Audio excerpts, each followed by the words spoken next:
자, 이번 파트는 부동산 금융론 파트입니다. 벌써 제목에 금융자가 붙었다. 그럼 자금을 융통한다. 또는 필요한 자금을 조달한다. 뭐 이런 의미를 담고 있지 않겠습니까? 그렇기 때문에 부동산 금융론 파트는 돈을 빌리고 돈을 갚는 여러 가지 방식들에 대해서 우리가 또 배워야 될 부분이 많고요. 또 저당 유동화라고 해서 조금 좀 어려운 내용 한 가지 있습니다. 이런 부분들을 배우게 되면 뭐 나머지 부분들은 어렵지 않게 이해가 되지 않겠나 생각이 들어요. 첫 번째, 부동산 금융의 기초라고 보니까 의미들이 막 나열되어 있죠. 기억본을 보면 부동산 금융이란 부동산을 운용 대상으로 하여 부동산의 취득, 투자, 개발 등에 필요한 자본을 조달, 융통하는 일련의 과정이라고 서술되어 있지 않습니까? 그래서 과거 기출문제나 모의고사를 보더라도 의 부분이 자주 등장하고 있습니다만은 이 문장들 중에서 거의 벗어나지 않고 거의 똑같은 또는 유사한 문장이 반복되고 있으니까 기억과 니은 부분을 잘 반복해서 익혀만 두신다면 의 부분만큼은 어렵지 않게 뭐 OX를 판단할 수가 있지 않을까 생각이 들어요.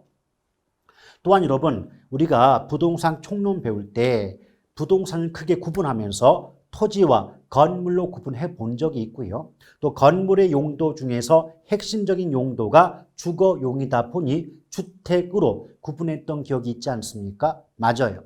그 결과 부동산 자체가 토지와 주택으로 구분이 되다 보니까 부동산 금융 역시도 토지 금융과 주택 금융으로 나눠 볼 수가 있는 거예요. 그런데 부동산 금융의 핵심은 토지 금융이 아니라 주택 금융이라는 것을 가볍게 알아두면 좋겠고요. 근데 주택 금융도 또다시 누구에게 돈을 빌려주느냐 이에 따라서 주택 소비 금융과 주택 개발 금융 두 가지로 나누어 볼 수가 있는 거예요. 근데 주택 소비 금융은 성격상 수요자 금융이고요. 주택 개발 금융은 성격상 공급자 금융에 해당이 됩니다.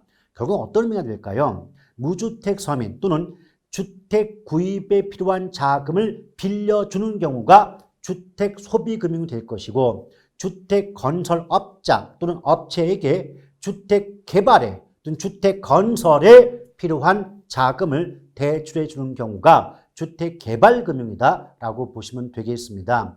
그러므로 수요자 금융과 공급자 금융의 성격이 반대이다 보니까 대출 조건과 내용도 정반대가 나올 수 있겠지만 지금의 경우에서는 별로 중요성이 없는 대목이다 보니 가볍게 나중에 기본이론 수업 시간에 살펴보도록 하겠습니다.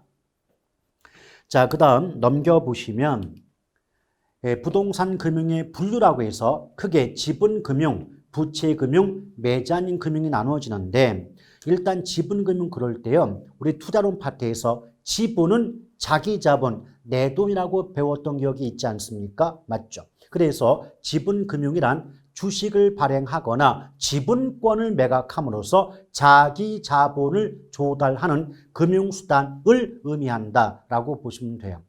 근데 지분권이 무슨 의미인지 물어보지 않으니까 걱정하지 마시고 문장 속에서 주식 발행, 지분권 매각 이 말 나오면 또 자기 자본 조달이라는 말 나오면 지분금융이구나 라고 보시면 돼요. 또 지분금융은 이자의 수치, 이자를 받아먹는 게 목적이 아니라 수익의 배당이 목적이다. 그 두 가지 구분하시고요. 정작 자주 물어보는 건 이런 의미나 내용이 아니라 종류 물어봐요. 지분금융의 종류는 크게 5가지가 있거든요. 신조리증펀 외워두세요. 신조리증펀 신디케이트 조인트 벤처 리츠 리츠를 우리말로 부동산 투자 회사라고 하거든요. 공모에 의한 증자 부동산 펀드 묶어서 신조리증펀 5글자는 지분금융에 해당한다라고 지금부터라도 외워두시면 나중에 분위기 좋아집니다. 또 지분의 반대가 부채가 되겠죠. 부채는 4글자로 남의 돈이니까 타인 자본이 되지 않겠습니까? 맞죠? 그래서 저당을 설정하거나 신탁 등을 통해서 타인 자본을 조달하는 금융수단이 부채금융일 것이고 이 부채금융의 목적은 우리 은행에서 돈을 빌려주게 되면 은행은 대출에 대한 대가로 이자를 받아먹지 않겠습니까? 맞죠? 그래서 부채금융은 이자 수취의 목적이 있다라고 보시면 돼요. 또한 부채금융의 종류는 되게 많거든요. 예컨대 저당금융이 담보금융이죠. 그러니까 은행을 찾아가서 무엇인가를 담보로 맡기고 대출 받아온다면 모두 부채금융이에요. 그것 이외에 신탁금융이라든지 그 다음에 프로젝트 파이낸싱이라는 것도 있습니다. 또 주택상환사채 같은 거 이런 것들이 모두 부채금융에 해당이 되죠. 물론 자산 유동화 증권인 ABS나 저당 담보부 증권인 MBS도 부채증권에 해당이 된다. 부채금융에 포함이 된다라고 보시면 돼요. 근데 메자닌 금융이 있거든요. 근데 메자닌 금융은 지분금융과 부채금융의 중간적 성격에 해당이 돼요. 다른 말로 바꾸면 어떤 주식과 채권의 중간적 성격이라고 보시면 됩니다. 이것도 종류를 많이 물어보죠. 첫 번째 신주 인수권부 사채라든지 전환사채, 그 다음에 우선주, 후순위 대출 등이 바로 메자닌 금융에 해당이 된다. 그러니까 결론을 다시 한번 말씀드린다면 의미나 내용도 좋겠지만 가장 중요한 건 종류니까 지분금융에 어떤 게 포함되고 메자닌 부채금융에 무엇들이 속하는가만 정확히 구분이 되신다면 어렵지 않게 정답을 구하실 수가 있게 되는 거예요. 그 다음에 원칙과 기능 나오는데요. 원칙 기능도 자주 물어보는 건 아니지만 알아둬서 나쁠 건 없는 거겠죠. 근데 원칙이 뭐냐면 생각해 보세요. 어차피 금융이잖아요. 금융이니까 일단은 빌려줄 돈이 있어야 되겠죠. 빌려줄 돈이 있어야 된다. 그것이 자금의 확보입니다. 그리고 돈을 빌려주는 대출기관 입장에서 그 돈을 빌려주는 대가로 이자를 받아 먹는데 너무 높은 금리가 설정되면 이자 부담이 커져서 돈을 빌리기가 어려워질 것이고 너무 낮은 금리가 책정되면 돈을 빌려준 보람이 높지 않지 않겠습니까? 그렇기 때문에 너무 높지도 너무 낮지도 않은 금리의 설정이 중요해지겠죠. 그래서 적정한 대출 이자율의 책정이 두 번째 원칙이 될 거예요. 세 번째, 또 은행 입장에서 빌려줄 돈이 계속해서 확보가 돼야 되는 것이지 만약 빌려줄 돈이 부족해진다면 낭패를 볼 수가 있겠죠. 그런 차원에서 계속해서 자금의 확보가 요구되기 때문에 저당의 유동화 또는 저당 채권의 유동화가 요구될 것이고 네 번째는 은행 입장에서 대출기관 입장에서 내가 빌려준 돈을 떼먹히지 않아야만 대출해 줄 수가 있지 않겠습니까? 그래서 빌려준 돈 떼먹히지 않을 안전장치가 필요하다는 관점에서 채권의 보전이라는 말을 쓸 수가 있겠습니다. 아시겠죠? 다시 한번 우리말로 바꿔볼게요. 주택금융의 원칙이 네 가지지만 어렵지 않습니다. 첫째, 빌려줄 돈이 있어야 된다. 둘째, 대출금리가 너무 높거나 낮지 않아야 된다. 셋째, 대출기관 입장에서 빌려줄 자금을, 돈을 충분히 확보해야 된다. 넷째, 빌려준 돈 떼먹히지 않을 안전장치가 필요하지 않느냐? 이 네 가지가 부동산 금융의 원칙, 그 네 가지를 예쁘게 포장하면 첫째, 대출 자금의 확보. 둘째, 적정한 대출 이자율의 책정. 셋째, 저당 채권의 유동화. 넷째, 바로 대출 채권의 보전. 네 가지를 기억하시면 되겠고요. 또 기능도 차츰차츰 익혀나가시면 어렵지 않은 부분이에요. 자, 저당 상환 방식이 나오는데 이게 뭐냐면 사실 저당이 대출이고 상환이 빚을 갚는 거죠. 그러므로 저당 상환 방식을 우리식으로 말을 바꿔준다면 돈을 빌리고 그 빌린 돈을 갚는 여러 가지 방법들을 묶어서 저당 상환 방식 또는 방법 이렇게 볼 수가 있어요. 근데 그 저당 상환 방식은 두 가지로 구분됩니다. 이자율, 적용되는 이자율에 대한 다른 구분이 하나 있을 것이고 또 원리금 상환 방식에 의한 구분 두 가지가 있는데요. 어차피 금리라고 한다면 두 개밖에 더 있겠습니까? 고정금리와 변동금리 두 가지밖에 없죠. 근데 고정이자율 저당대부라고 한다면 말 그대로 대출 초기, 대출 시점, 대출 당시 모두 같은 말이에요. 그럼 차입자 입장에서 돈을 빌리는 차입자 입장에서 돈을 빌릴 당시에 적용되는 이자율이 만기 때까지 변동하지 않고 동일한 이자율이 적용되는 방식이 바로 뭐다? 고정이자율 저당대부다라고 보시면 돼요. 따라서 만기까지 금리의 변동이 없기 때문에 다르게 말을 한다면 이자율의 조정 주기가 만기와 동일하다라는 말을 쓸 수가 있어요. 근데 원래는요, 이자율의 조정 주기, 금리 조정 주기라는 말 자체는 변동금리에 나오는 말이에요. 근데 조정 주기가, 금리의 조정 주기가 만기와 같다는 건 만기 때까지 금리의 조정이 없다, 금리의 변동이 없다는 말과 같아지는 셈 아니겠습니까? 맞죠? 또한 여러분, 고정이자율로 대출을 받게 되면 시장 상황이 변동해서 은행 입장에서는 금리를 높이고 싶어도 금리를 높일 수가 없게 되는 거 아니겠습니까? 그렇죠? 그렇다면 예컨대 인플레이션이 발생할 때는 은행은 금리를 높여야 되는데 고정금리로 대출을 해주게 되면 은행은 금리를 높이지 못하기 때문에 이자 수입이 줄어들어서 불리하게 되는 반면 돈을 빌려간 차입자 입장에선 금리가 올라가지 않으니까 이자 부담이 더 커지지 않기 때문에, 늘어나지 않기 때문에 유리하다라고 볼 수가 있겠죠. 그러므로 결과적으로 두 가지를 알 수가 있죠. 첫째는 뭐냐면 인플레가 발생이 예상된다. 인플레의 발생이 예상된다면 당연히 대출자 입장에선 고정이자율 저당대부보다는 변동이자율 저당대부를 선호할 수밖에 없을 것 아니냐. 이 점 하나 기억하셔야 되겠고, 두 번째는요, 당연히 고정이자율 저당대부로 대출이 이루어진다면 시장 상황이 변동할지라도 금리가 올라가지 않으니까 대출자는 불리한 반면 차입자는 유리하다라는 말이 나올 수가 있습니다. 한 가지 더 추가한다면 고정금리는 말 그대로 대출 기간 동안에 금리의 변동이 없다 보니까 처음부터 대출기관 입장에선 금리를 높게 설정할 수밖에 없는 거예요. 중간에 금리 못 올리니까요. 그래서 어떤 말 나오냐면 고정이자율 저당대부의 이자율 수준이 변동이자율 저당대부의 이자율 수준보다 높다, 이렇게 말이 나와요. 대출 초기에는요.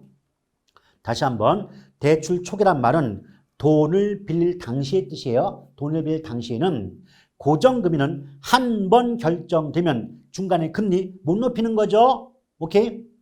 근데 변동금리는 중간에 금리를 높일 수가 있을 거 아닙니까? 따라서 고정금리로 대출을 해줄 때는 은행 입장에서는 중간에 금리 못 높이니까 처음부터 금리를 높게 설정할 수밖에 없지 않겠습니까? 맞죠? 그래서 대출 초기의 이자율은 고정이자율이 변동이자율보다 높은 편이다, 이렇게 말이 나올 수밖에 없는 겁니다. 아시겠죠?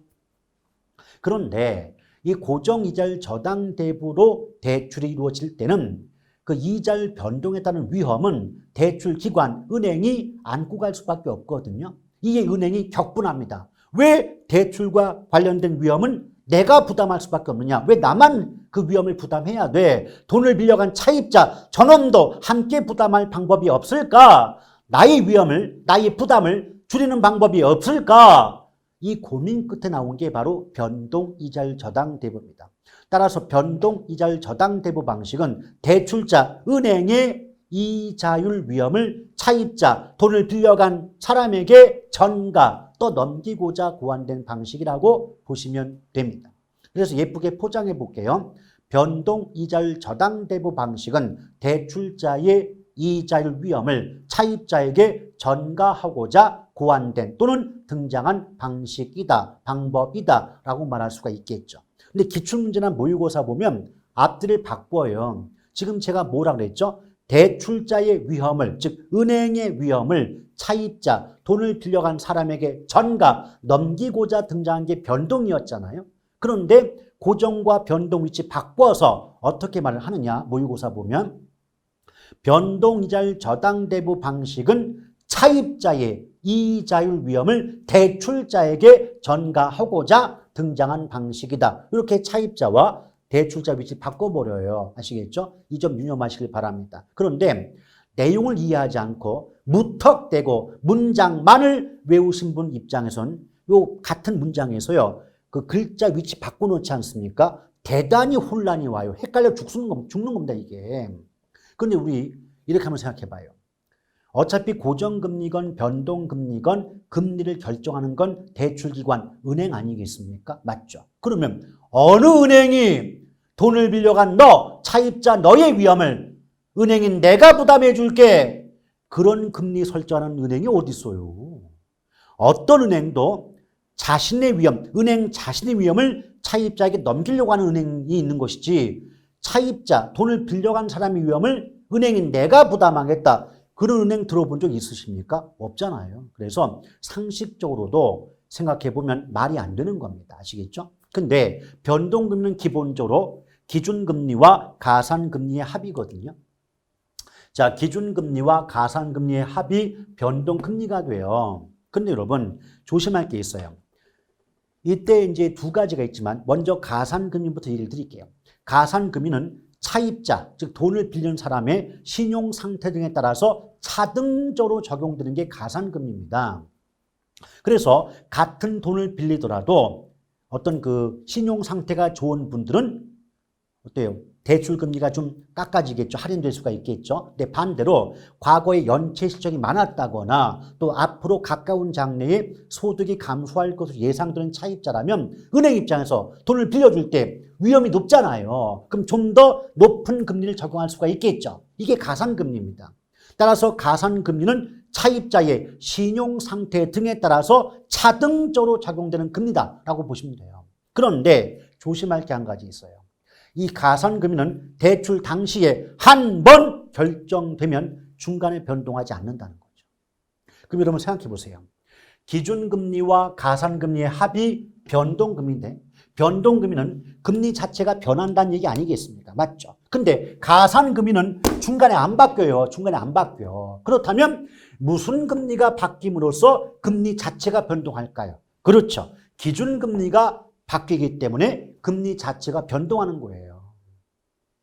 그래서 조심할 게 뭐냐면 기준금리의 변동 때문에 금리가 바뀌는 거지 가산금리의 변화 때문에 금리가 바뀌는 게 아니다. 이 점을 구분해서 기억하셔야 되는 겁니다. 아시겠죠? 또한 여러분 이 변동금리의 기준금리로 사용하는 게 두 가지입니다. 바로 CD, 양도성 예금 증서입니다. 현금 인출이 아니에요. 그럼 양도성 예금 증서의 수익률이나 코픽스 지수금리 그 두 가지가 변동금리의 기준이 되는 금리라고 보시면 돼요. 근데 여기서 많은 분이 또 이제 기겁을 하시죠. CD가 뭐야? 양도성 예금 증서? 코픽스? 이건 뭐지? 이렇게 좀 부담을 느끼는 분이 좀 계실 텐데요. 걱정하실 거 없어요. 시험에서 양도성 예금 증서가 뭐냐고 안 물어보고요. 코픽스 지수가 뭐냐고 물어보질 않아요. 다만 코픽스, CD 이 말 나왔다. 그럼 우리는 변동금리구나. 근데 뒤집어서 만약 문장 속에서 고정금리가 나왔는데 뭐 코픽스나 CD라는 말이 중간에 들어가 있다면 그 문장 맞아요, 틀려요? 무조건 틀리죠. 그런 구분이 되냐고 물어보는 거지.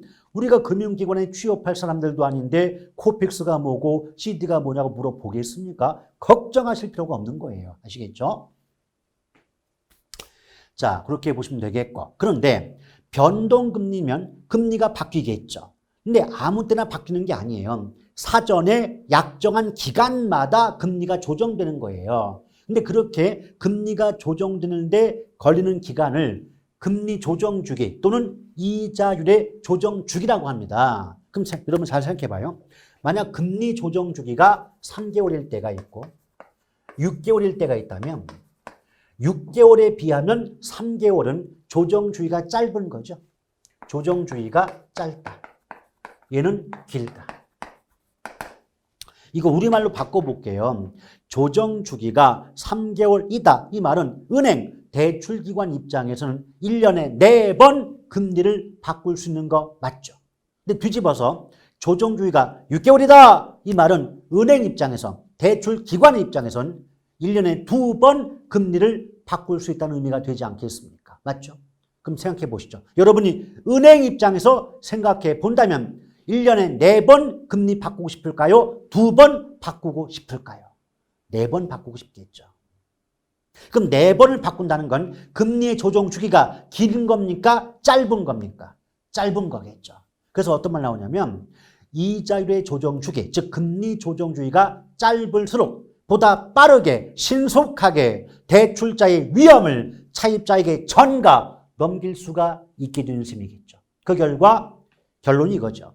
변동이자율 저당 대부 방식으로 대출이 이루어지는 경우 이자율의 조정주의가 짧을수록 대출자의 이자율 위험을 신속하게 차입자에게 전가시킬 수 있음에 따라 대출자는 유리하고 차입자는 불리하다. 이렇게 말씀드릴 수가 있을 겁니다. 그러면 조정주의가 짧다의 반대가 뭘까요? 길다. 그럼 금리 조정주의가 길수록 바로바로 빨리빨리 위험을 넘길 수가 없게 되니까 대출자는 불리, 차입자는 유리, 이런 말이 나올 수가 있는 겁니다. 아시겠죠? 자, 그러면서 이제 원리금 상환 방식, 원금과 이자를 갚아나가는 방식에 따라서 구분이 돼야 되는데 원리금 상환 방식은 3가지가 있어요. 원리금 균등, 원금 균등, 최정식 상환 3가지로 구분해 볼 수가 있습니다. 근데 여러분 생각해 보세요. 원리금 균등할 때, 자, 균등자가 나왔죠. 균등. 그럼 균등하다는 건 어떤 값이 동일하다, 일정하다, 한마디로 같다. 근데 그 앞에 무슨 제목 붙었죠? 원리금. 그러면 원리금 균등은 매기, 이때 매기라는 말은 조건에 따라서 매월일 수도 있고 매년일 수도 있겠죠. 어찌됐건 간에 매기에 원금과 이자를 합해서 빚을 갚는 금액이 같은 값을 가질 때 원리금 균등이란 말씀인 겁니다. 예를 들면 첫 달에 원금이자 합해서 100만 원을 갚았다. 그럴 때 마지막 달까지도 원금이자 합해서 100만 원씩을 갚는다면 첫 달에 100만 원이 마지막 달까지 100만 원, 한 번 해병은 영원한 해병. 그럼 생각해 보세요. 첫째, 매기에 원리금 상환액이 일정하죠? 그럼 원리금 균등 상환이 되는 거 맞죠? 그럼 당연히 돈을 갚는 차입자 입장에선 가만히 있어보자, 이번 달은 얼마를 갚아야 되나? 고민할 생각이 그럴 필요가 없는 거예요. 왜? 항상 100만 원씩 같은 값을 갚으면 되니까. 따라서 어떤 말 나오냐면 원리금 균등 상환 방식은 매기에 상환액이 빚 갚는 금액이 일정하므로 같으므로 계산이 간편하고 이해가 용이하다. 이렇게 말이 나오게 되는 겁니다. 아시겠죠? 근데 한 가지 조심할 게 있어요. 이 100만 원 속에는 원금은 물론이고 이자까지 포함이 되는 건 아니겠습니까? 원금은 물론이고 이자까지 포함됩니다. 그러면 잘 생각하세요. 이자라고 하는 것은 이자액을 구할 때는요. 잔액 곱하기 이자율로 구하는 거 맞죠? 잔액이 그러니까 남은 잔액, 아직 갚지 못하고 남은 돈에다가 이자율, 금리를 곱하면 이자액이 나와요. 오케이? 그런데 대출 초기에는 원금을 갚는다 하더라도 얼마 못 갚았을 거 아닙니까? 그럼 원금을 갚은 금액보다는 못 갚은 잔액이 훨씬 많이 남아있겠죠. 그럼 잔액이 많이 남아있으니까 이 100만 원 속에서는 이자 갚는 금액이 원금 갚는 금액보다 훨씬 많다는 거예요. 그래서 단적인 예로 첫 달에 100만 원 속에는 원금은 예컨대 10만 원 갚는데 이자가 90만 원이 들어간다는 거죠. 그러면 가면 갈수록 원금을 갚아 나가게 되니까 잔액이 줄어들 것이고 잔액이 줄어들게 되니까 가면 갈수록 이자액은 감소할 수밖에 없지 않겠습니까? 그럼 가면 갈수록 이자액은 감소하겠지만 가면 갈수록 원금을 갚는 금액은 증가하게 되는 거예요. 그러나 금액은 100만 원씩 같아야 되기 때문에 어떤 말 나오냐면 원리금 균등 상환 방식상 매기의 상환액 중 이자액이 감소하는 만큼 원금 상환액이 증가한다. 이렇게 말이 나와야 돼요. 쉽게 말하면 이자가 10만 원 줄 때 원금이 10만 원 늘어야 금액 자체는 같을 거 아닙니까? 아시겠죠? 또한 이렇게 말할 수 있지 않을까요? 원리금 균등 상환 방식상 대출 초기에는 이자 지불액의 비중이 크면 원금 상환액의 비중이 낮은 반면 대출 후기로 갈수록 원금 상환액의 비중이 커진다라고 말할 수 있는 거 아니겠습니까? 아시겠죠? 자, 그렇게 이해하실 것. 나머지 뭐 다른 상환 방식과의 비교 내용은 천천히 살펴보시면 될 거예요. 그럼 원리금 균등이 있다면 당연히 원금 균등도 있겠죠. 원금 균등. 근데 원금 균등도 역시 제목 속에 균등자가 붙잖아요. 근데 앞에 제목에 원금이 붙었어요. 그럼 이자자가 없지 않습니까? 맞죠? 그러면 얘는 매기에 원금을 갚는 금액, 원금 상환액은 일정한 거예요. 똑같은 거예요. 그러나 이자액이 그때그때 달라지기 때문에 원리금 상환액은 대출 초기에 가장 높다가 점점 줄어들기 때문에 다른 말로 체감 상환 방식이라는 말을 합니다. 이게 무슨 말이냐면 일단 볼게요. 만약에 곰돌이가 하나은행으로부터 20년 만기 그리고 10% 이자율로 자, 1,000만 원을 대출받았다. 근데 상환 방식이 원금 균등이에요. 그럼 여러분 잘 생각해봐요. 이 원금 균등이니까 매기의 원금 상환액은요. 대출 기간으로 대출액, 빌린 돈을 나눠주면 돼요. 일단 얼마 빌렸죠? 1,000만 원 빌렸어요. 1,000만 원 빌렸습니다. 그런데 대출 기간이 몇 년이죠? 20년이에요. 아시겠죠? 그러면 결국 0 하나씩 지워볼게요. 그럼 0 하나씩 지우면 100만 원을 2로 나눠도 상관이 없는 거죠. 그럼 2로 100만 원 나누면 50만 원이죠? 그럼 이 말의 의미는 뭐냐면 이 대출 조건에서 매달에, 매월에, 매년이죠. 매년에 원금을 갚는 금액은 50만 원씩 갚는다 그 말이에요. 50만 원씩. 그럼 상식적으로 50만 원씩 2년 갚으면 100만 원, 20년 갚으면 1,000만 원 갚아지는 거 아니겠습니까? 맞죠? 오케이? 근데 원금 균등 상환액을 이렇게 구했단 말이에요. 오케이? 그런데 이자 잘 봐요. 자, 해마다 50만 원씩 갚습니다. 원금을 갚습니다. 이 말은 해마다 50만 원씩 잔액이 줄어드는 셈 아닌가요?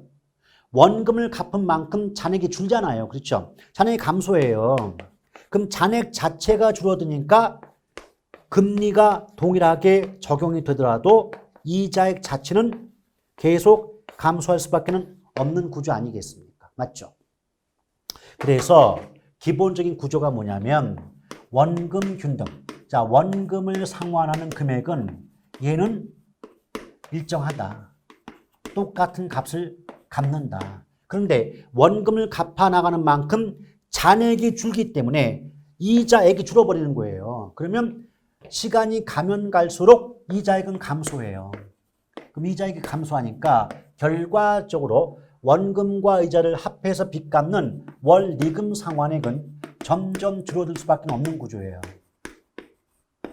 그럼 원리금 상환액이 점점 줄어드니까 빚 갚는 금액이 점점 줄어든다. 이 관점에서 체감 상환이다.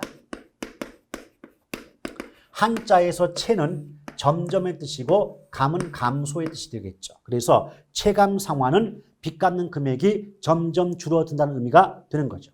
따라서 원금 균등 상환을 다른 말로 체감 상환 방식 이렇게 말을 바꾸어서 내는 경우도 있다는 겁니다. 아시겠죠? 자, 이렇게 보실 것. 자, 그 다음에 물론 세 가지 상환 방식을 상호 비교하는 내용에 대한 설명은 제가 기본 수업 시간에 해드릴 거예요. 어차피 지금은 기초 입문이다 보니까 가장 기본적인 뜻부터 정확히 개념을 잡고 가자는 얘기죠. 근데 여러분 생각해봐요. 지금 제목 속에 체증이 들어갔어요. 조금 전에 어떤 값이 점점 줄어든다, 작아진다고 할 때 체감 그랬잖아요. 그럼 체감의 반대말이 체직이 될 테니까 아하, 얘는 뭔지 몰라도 원금이자 앞에서 빚 갚는 금액이 점점 늘어나는, 증가하는 방식 아닐까? 그런 예상 가능하시죠? 그 예상 맞아요. 왜냐하면 이 체증식 상환 방식 자체가 왜 등장했냐면 차입자의, 그러니까 빚 갚는 사람 입장에서 초기에 상환 부담, 빚을 갚는 부담을 낮춰주고자 고안된 방식이 체증식이거든요. 따라서 처음에는 원금이자 앞에서 빚 갚는 금액이 작았다가 점점점 그 빚 갚는 금액이 늘어나는 방식이 바로 뭐다? 체증식이에요. 그래서 초기에 빚 갚는 금액이 작다 보니까 어떤 말 나오냐면 체증식 상환 방식은 뭐 사회초년생, 젊은 부부 등 상대적으로 소득이 낮은 젊은 계층에 유리하다, 적합하다 이렇게 말이 나오게 되는 거죠. 또는 차입자의 초기 상환 부담을 줄여주고자 고안된 방식이다는 식의 말이 등장하고 있다는 겁니다. 아시겠죠? 자, 그런데 얘는 어떤 문제가 발생하냐면 너무 초기에 원금이자 앞에서 빚 갚는 금액을 줄여주다 보니까 이자액보다도 부족한 부분이 나와요. 거기에 대한 설명, 어떤 표 같은 거 그리는 건 나중에 기본이론 할 테니까 한번 들어보세요. 그러면 예컨대 이자만 따져도 50을 갚아야 된다. 근데 초기에 빚 갚는 금액을 줄여주다 보니까 초기에 원금이자 앞에서 빚 갚는 금액이 20인 경우도 있고 30인 경우도 있더래요. 그럼 20과 30만 원은 이자액 50만 원보다도 부족하겠죠. 오케이? 근데 이자액보다 부족한 부분을 대출 잔액에 갚아야 될 빚에 자꾸 합산시킵니다. 그럼 어떤 현상이 발생하냐면 나는 분명히 빚을 갚고 있는데 처음에 빌려온 원금보다 앞으로 갚아야 될 잔액이 더 커지는 현상이 발생합니다. 이런 현상, 즉 대출 원금보다 대출 잔액이 커지는 현상을 갚아도 갚는 게 아니다는 관점에서 마이너스 부의 상환이 발생한다. 이런 말을 사용하고 있습니다. 마이너스 마이너스는 부예요. 부의 상환, 갚아도 갚는 게 아니다. 근데 이런 부의 상환은 무조건 대출 초기에 발생하는 점을 꼭 기억하실 필요가 있겠습니다. 예쁘게 포장해 볼게요. 재정식 저당 상환 방식은 또는 상환 방식은 차입자의 초기 상환 부담을 낮추고자 고안된 방식이므로 대출 초기에 대출 원금보다 대출 잔액이 증가하는 부의 상환이 발생할 수 있다. 이렇게 기억하실 필요가 있겠습니다. 한 가지 조심할 건 부의 상환은요. 무조건 초기에 초기. 절대 후기자가 나오면 틀린다. 이 점도 함께 기억해 두신다면 문제풀이에 더 도움을 받지 않을까 생각이 됩니다. 근데 나중에 이제 세 가지 방식을 종합적으로 비교할 때는 지금 내용보다는 훨씬 복잡한 내용이 나올 수밖에 없는 것이고 저 역시도 좀 더 어려운 내용을 설명해 드릴 수밖에 없는 그런 상황이 되는 거죠. 그 다음에 이제 저당의 유동화가 나와요. 저당의 유동화. 근데 여러분, 저당 유동화라는 게 뭐냐면요. 원래 유동화란 말 자체가 비현금성 자산을 현금성 자산으로 바꿔주는 작업을 유동화라는 말을 쓰는 유동화한다. 유동화한다. 그런데 원래 유동화는 자산의 유동화가 있고 저당의 유동화가 있습니다. 근데 자산 유동화란 말은 이 저당 유동화보다 그 유동화의 바탕이 되는 기초가 되는 자산이 범위가 훨씬 넓어요. 그래서 뭐 기업의 외상채권, 뭐 대출채권, 그러니까 자산적 돈의 값어치가 있다는 모든 자산이 유동화의 기초가 되는 것을 자산의 유동화라고 얘기해요. 그에 비해서 저당 대출채권, 저당 채권만 유동화의 대상이 되는 경우를 저당의 유동화다 이렇게 말하는데 어차피 말이 좀 어려운 말이라서 차근차근 몇 번씩 반복해 수업 들으시고 또 책 읽어보시고 공부하셔야 이해가 가능하신 대목이니까 처음에 못 알아듣는 게 당연한 거예요. 정상이니까 나 혼자 못 알아듣나? 이런 생각 하실 필요가 없는 거예요. 근데 이 말이 뭐냐? 한번 들어보세요. 그러면 현실적으로요. 부동산과 관련된 대출은 기본이 10년 이상입니다. 즉 장기 대출이죠. 그럼 장기 대출이다 보니까 입장이 달라요. 장기 대출은요, 돈을 빌리는 차입자 입장에서는 돈을 빌리고 빚을 갚는 부담이 기간이 길어질수록 줄어들기 때문에 유리하겠죠. 근데 그에 비해서 돈을 빌려준 차입자 입장에서는 단기 대출보다는 장기 대출의 경우가 빌려준 돈을 떼먹힐 위험이 커지게 됩니다. 즉 대출과 관련된 위험이 커지게 되죠. 자, 그랬을 때 그럼에도 불구하고 왜 장기 대출에 해당되느냐?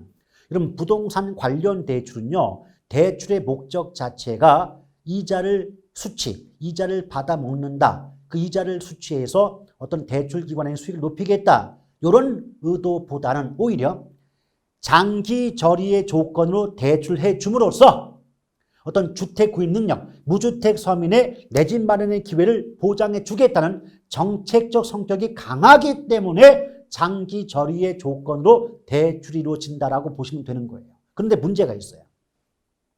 예컨대 하나은행이, 제가 써볼까요? 그러면 써볼게요. 자, 하나은행이 차입자 곰돌이에게 10년 만기로 1억을 대출해 주었다라고 가정해 보자는 거죠. 그럼 만기가 10년이다. 이 말은 돈을 빌려준 대출기관 하나은행 입장에서는 빌려준 1억이라는 그 원금의 전액 회수 기간이 10년이 걸린다는 말과 같지 않겠습니까? 맞죠? 그러면 대출자 입장에서는 장기 대출이 이루어질수록 목돈을 회수할 때까지 오랜 시간이 걸리다 보니까 목돈이 묶여서 움직이지 않는 현상이 발생한다는 거죠. 이것을 예쁘게 말하면 자금의 고정화 현상이 발생한다라고 말하고 있는 겁니다. 아시겠죠? 자, 그랬을 때 이렇게 장기적인 대출이 반복되어 이루어진다면 대출기관, 은행 입장에서는 대출 자금, 빌려줄 돈이 남아돌까요? 부족해질까요? 부족해지게 되겠죠. 그러면 은행 입장에서 어떻게 하면 쉽고 빠르게 러시앤 캐시, 쉽고 빠르게 대출에 필요한 자금을 충분히 확보하는 방법이 없을까 고민하고 연구할 수밖에 없겠죠. 그 고민과 연구 끝에 나왔던 내용이 저당에 유동하라는 겁니다. 그래서 좀 이따 설명하겠지만 대출 과정 속에서 저당 채권이 형성되는데 대출기관 은행 입장에서 그 저당 채권을 시장에 팔 수가 있다면, 시장에 매각할 수 있다면 그 저당 채권이 갖고 있는 값어치만큼의 자금이, 돈이 대출기관 은행으로 들어올 수가 있을 거고, 이러한 저당 유동화의 과정을 통해서 대출기관은 대출에 필요한 자금을 지속적으로 확보할 수가 있게 된다는 겁니다. 따라서 한마디로 말씀드린다면 저당의 유동화는 저당 또는 저당 채권을 하나의 상품처럼 유통, 사고 파는 거래를 통해서 대출에 필요한 부족한 자금을 확보하는 방법, 수단, 과정이라고 볼 수가 있는 것이겠죠. 오케이? 다시 한번 압축하겠습니다. 저당의 유동화란 저당 또는 저당 채권을 하나의 상품으로 유통시켜 부족한 자금을 확보하는 과정 또는 새로운 신용 창조의 수단으로 활용하는 것을 말한다라고 시험에 등장한 바가 있습니다. 그럼 여러분 뒤집어 생각해 볼까요? 만약에 대출기관, 은행 입장에서 대출 자금, 빌려줄 돈이 충분히 확보되어 있다면 굳이 저당을 팔아먹을 필요까지는 없었겠죠. 그래서 어떤 말이 나오냐면 대출기관은 자금의 여유가 있는 경우에는 또는 자금을 충분히 확보한 경우에는 저당을 자산 포트폴리오의 일부로 보유할 수도 있고, 그 말이 뭐냐면 은행 입장에서 빌려줄 돈을 충분히 확보하고 있다면 굳이 저당 안 팔고 가지고 있을 수 있는 거고, 뒤집어서 자금 여유가 없는 경우에는 저당을 2차 저당시장에 매각, 팔아서 부족한 자금을 확보할 수도 있다. 이런 식의 말이 나오게 되는 겁니다. 그러면 이 저당 유동화를 정확히 이해하기 위해서는 바로 저당 시장의 구조를 알아두실 필요가 있는 거거든요.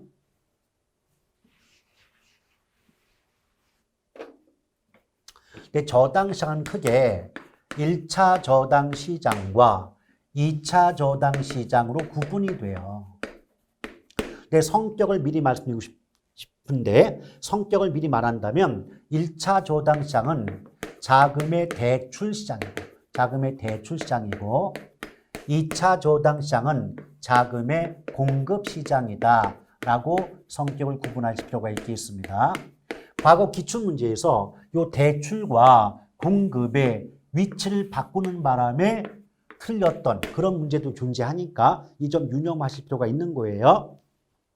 근데 1차 저당 시장은 간단해요. 왜? 우리 입장에서 돈 필요하고 부족하면 은행 쪼르르 달려가서 뭔가 담보 맡기고 대출 받아오지 않습니까? 그게 1차 저당 시장입니다. 근데 그걸 예쁘게 말하면 돈을 빌리는 차입자가 있고 돈을 빌려주는 대출자가 있지 않겠습니까? 물론 대출자 이 말 대신에 뭐 대출 기관이라고 해도 상관이 없죠.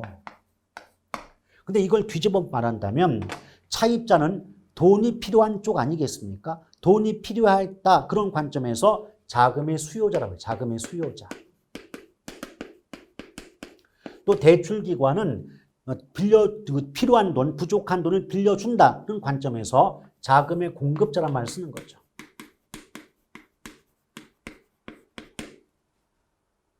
그러면 여기서 우리가 알고 있는 일반 상식, 돈이 필요한 차입자는 은행 찾아가서 주택을 담보로 제공하고 필요한 돈을 대출 받잖아요. 맞죠?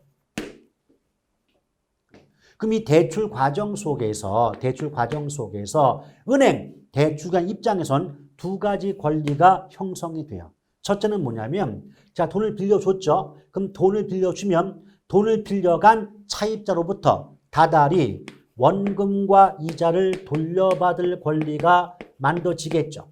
이것을 원리금 수취권이 형성된다 그래요. 두 번째는요. 만약에 돈을 빌려간 차입자가 채무 불이행, 빚을 갚지 못할 때에는 담보로 받은 주택을 매각 처분해서 은행의 손실을 메꿀 권리도 만들어질 수가 있겠죠. 그걸 우리는 저당권이라고 해요. 이때 저당권은 성격상 물권이 아니라 채권입니다. 그럼 볼게요. 그럼 이때 이 원리금 수취권과 저당권의 묶음을 뭐라고 하냐면 주택을 저당, 즉 담보 잡고 대출, 돈을 빌려준 과정에서 채권, 무엇인가를 받아낼 권리가 만들어지지 않느냐 그런 관점에서 주택 저당 대출 채권이 형성된다고 하는데 이 글자가 너무 길다는 관점에서 주택과 대출 빼고 저당 채권이라는 말을 씁니다. 따라서 저당의 유동화는 정확히 말하면 저당 채권의 유동화인데 보통은 채권까지도 빼고 저당의 유동화 이 말을 많이 쓰고 있다는 겁니다. 아시겠죠? 근데 이 말이 무슨 말이냐면 예컨대 요 대출기관을 하나은행이라고 가정해 볼게요. 하나은행. 그럼 하나은행 입장에서 1억 원씩을 100명에게 대출해 주었다고 본다면 원금만 따져도 100억을 돌려받을 권리가 만들어진다는 건 이해가 되시겠죠? 그렇죠? 그러면 이때 저당 채권의 묶음은 100억의 값어치가 있는 자산이라는 거예요. 100억의 값어치가 있다. 다시 한번 잘 들어봐요. 지금 하나은행 입장에서 1억 원씩을 100명에게 빌려주었어요. 그럼 원금만 따져도 100억을 돌려받을 권리가 만들어진 거 맞죠? 따라서 이때 저당 채권의 값어치는 100억이죠? 그럼 저당 채권은 은행 입장에서는 자산인 거죠? 그런데 문제가 있어요. 100억의 값어치가 있는 자산이긴 하지만 돈이 아니란 말이에요. 그러면 100억의 가치가 있는 이 저당 채권, 자산을 누군가한테 매각, 팔아 넘길 수 있다면 그 누군가로부터 100억의 자금이, 현금이 하나은행으로 들어올 수가 있겠죠. 그 과정을 우리는 저당의 유동화라고 하는 겁니다. 그래서 일단은 1차 저당 시장은 자금의 수요자인 차입자와 자금의 공급자인 대출기관으로 구성된 시장으로서 저당 채권이 형성되는 시장이다. 이렇게 많이 나오는 거죠. 그럼 예측해 봅니다. 아이고 1차는 저당 채권이 만들어지고 있는 것뿐이지 뭐 사고 파는 거래가 이루어지고 있는 건 아니잖아요. 그럼 예측컨대 저당의 유동화, 즉 저당 또는 저당 채권이 물건처럼 유통, 사고 파는 거래가 이루어진 시장은 몇 차일까요? 2차겠죠. 그래서 나오는 말이 뭐냐면 저당 유동화의 핵심적, 결정적 역할은 2차 저당 시장이 수행한다, 담당한다 이렇게 말할 수 있죠. 과거 기출문제에서 어떻게 나오냐면 저당 유동화는 1, 2차 저당 시장이 담당한다 라고 해서 틀렸던 적이 있어요. 저당 유동화는 2차지 1차가 아닙니다. 아시겠죠?